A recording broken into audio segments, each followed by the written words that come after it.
nhiều miền ở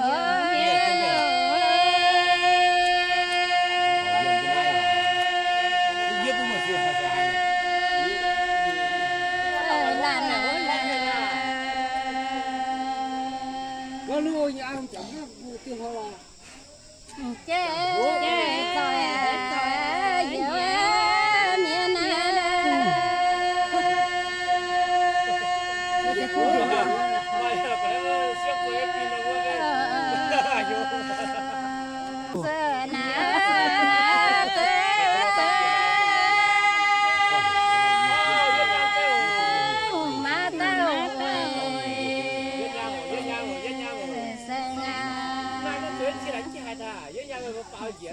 rồi nhiều miền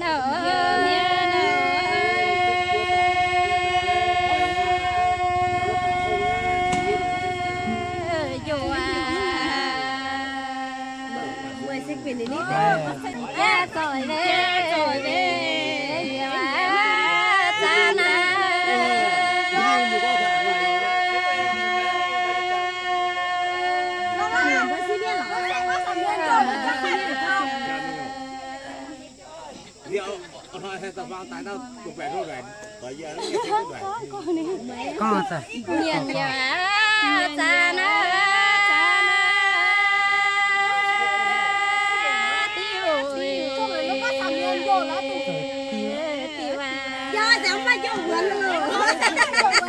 ôi mẹ cho con mượn hả canh chia nào chia đi à chia đi à chia đi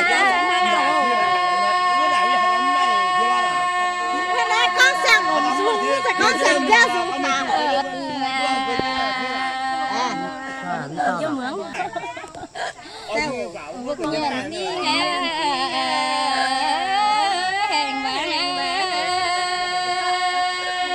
xe có rùa tả lý là giả đấy nhá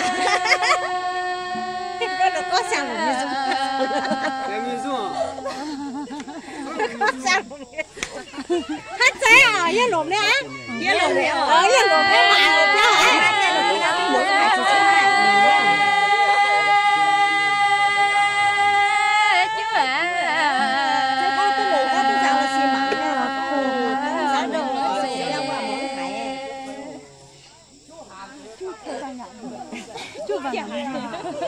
có hàng vàng đấy và nhiên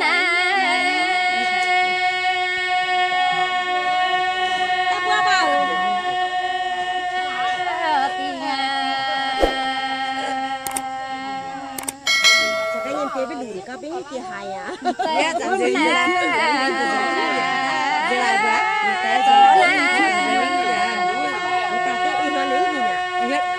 Xin rõ à? Xin nữa. Một đeo hoa ngoài để chơi thì như biết thế này. Chẳng này. Con tự nhiên con này ra. Con tự nhiên coi. Xin giá.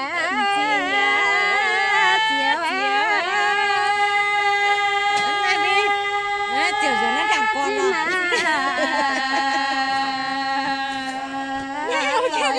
Chiều rồi nó chẳng con đấy.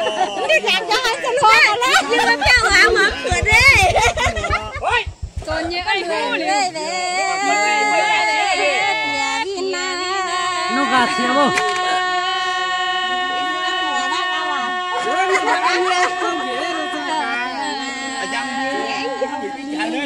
Mẹ con nhà cái tay người ta chú bà nhảy như liều bên như chẳng